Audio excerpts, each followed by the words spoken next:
Hello dear friends, SB online classes स्वागत। छत्तीसगढ़ राज्य open school model paper set B जीव विज्ञान कक्षा 12वीं का सॉल्यूशन है दोस्तों 2022-23 के लिए मोस्ट इंपॉर्टेंट क्वेश्चन है ना। इसमें से बहुत सारे क्वेश्चन जो है बोर्ड में आएंगे, इसलिए आप लोग ये तीनों सेट को थोड़ा से अच्छे से पढ़ाई कर लीजिएगा, ठीक है। तो 3 सेट में से ए जो है मैंने अपलोड कर दिया है, इसके बाद ये बी है, उसके बाद सी को अपलोड करेंगे।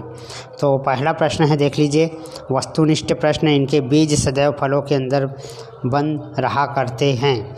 फल परिपक्व निषेचित अंडाशय होता है, तो कौन सा आएगा? एंजियोस्पर्म। दूसरा प्रश्न है, निकट दृष्टि दोष निवारण के लिए निम्नलिखित कौन सा लेंस का उपयोग किया जाता है? तो अवतल लेंस का।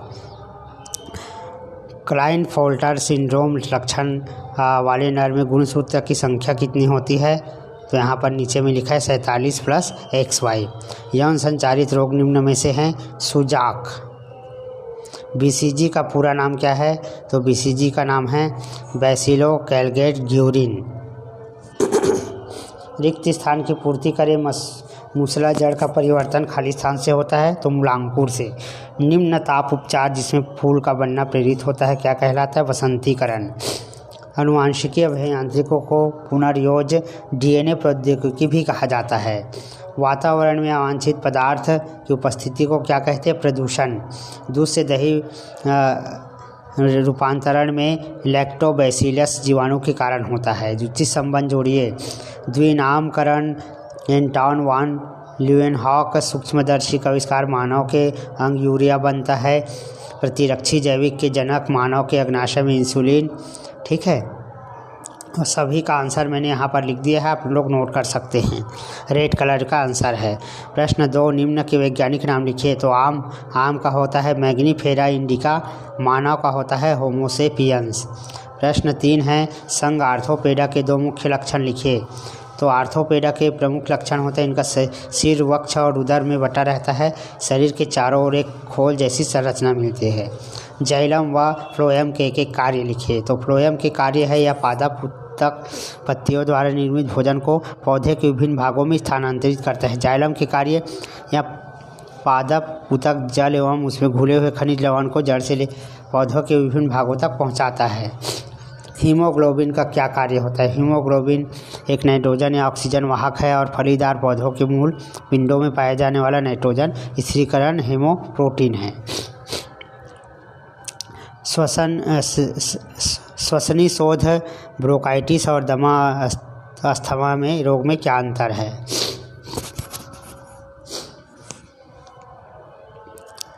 इसके बाद प्रश्न 7 है, टी कोशिकाएं क्या होती है? श्वेत रुधिर कोशिकाएं है।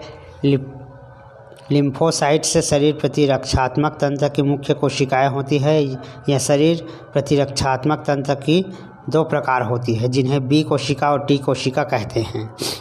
फंजाई कवक के 3 लक्षण लिखिए। तो फंजाई जगत के पतले सूत्रों के रूप में पाए जाते हैं।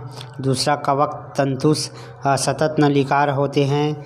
तीसरा, कुछ कवक तंतुओं के पटों में छिद्रों में बने होते हैं। प्रश्न 9 है, पुष्प अंडाशय के सापेक्ष पुष्पासन कितने प्रकार के होते हैं तथा पुष्पों के नाम लिखिए। तो पुष्पासन के प्रकार है, देख लीजिए, बाह्य दलपुंज, पुंबंग, जायांग। प्रश्न 10 है, परजीवी नाम क्या है? परजीवी जीवाणु, पादप एवं प्राणी के उदाहरण दीजिए। तो परजीवी ऐसे जीव होते हैं जो अपने परपोषी कुछ समय या समस्त जीवन काल में इनका उपयोग करते हैं। इन्हें परपोषी से ही आहार तथा संरक्षण प्राप्त होता है। मानव परजीवी के उदाहरण हैं गोल कृमि, फाइलेरिया कृमि, पिन कृमि। जंतु परजीवी के उदाहरण हैं जोक, एंट, अमीबा, फीता कृमि आदि। प्रश्न 11 है, वन्य जीव वन का संरक्षण क्यों किया जाना चाहिए? तो इसके अनेक कारण हैं दोस्तों वन्य जीवन को संरक्षित रखने का, लिख लीजिए। प्रश्न 12 है, जैव विविधता के महत्व के बारे में क्यों जरूरी है? तो जैव विविधता का महत्व लिखना है ना। यह हमारे भोजन, कपड़ा, औषधि, ईंधन आदि की आवश्यकताओं की पूर्ति के साथ पर्यावरण संरक्षण में भी महत्वपूर्ण भूमिका अदा करता है, ठीक है। प्रश्न 13 है, जिन चिकित्सा की कोई 3 सीमाएं लिखिए। जिन चिकित्सा के 3 सीमा है, शरीर के अंदर संकलित डीएनए के जरिए किसी प्रकार का सतत दीर्घकालिक लाभ मुश्किल है, क्योंकि इनके कोशिकाओं की प्रकृति तीव्र विभाजन होती है। प्रश्न 14 है, मानव नेत्र के ऊर्ध्वकाट का केवल नामांकित चित्र बनाना है। तो आपके बुक का भी है, गाइड में दिया हुआ है, नवबोध या प्रबोध में आप लोग देख सकते हैं, मानव नेत्र का चित्र बना सकते हैं।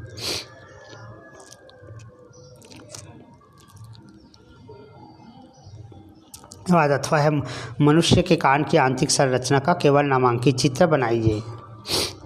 तो ये है, इसमें भी ये तो सेकंड सेट ए में भी है ये क्वेश्चन।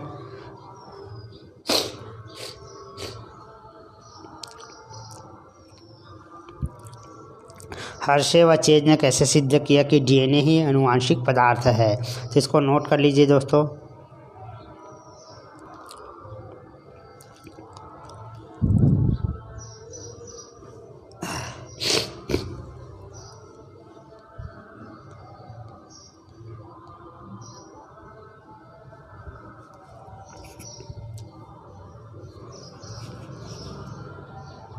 ये चित्र को बनाना भी है आपको।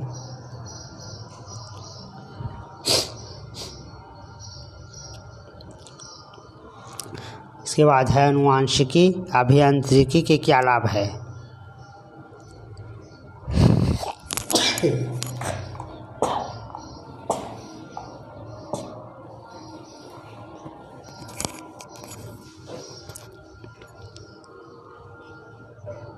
जल चक्र का रेखा चित्र बनाइए।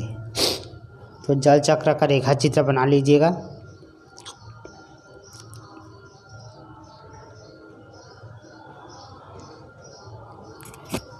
इसके बाद है, फास्फोरस चक्र का रेखा चित्र बनाना है।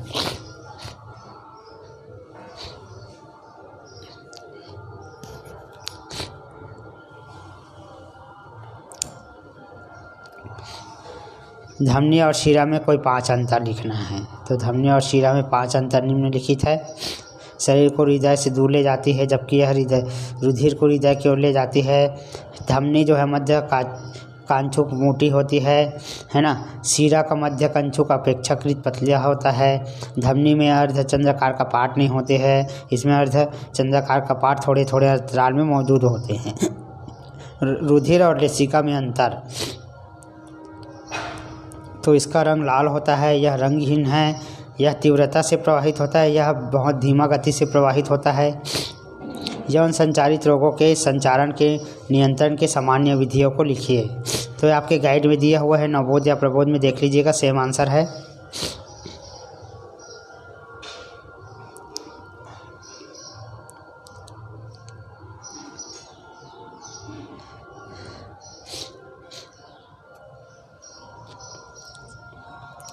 वैश्विक तापमान की रोकथाम के नियंत्रण के मुख्य 6 बिंदुओं को लिखिए।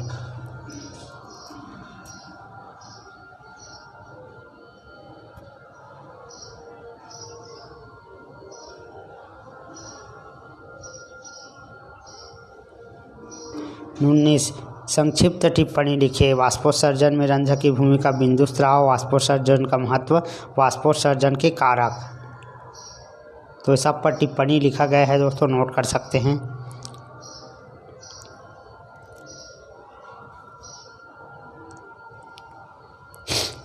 इसके बाद अथवा है, निम्नलिखित पर संक्षिप्त टिप्पणी। वायवीय श्वसन, सूक्ष्म पोषक तत्वों की उपयोगिता, अवायवीय श्वसन।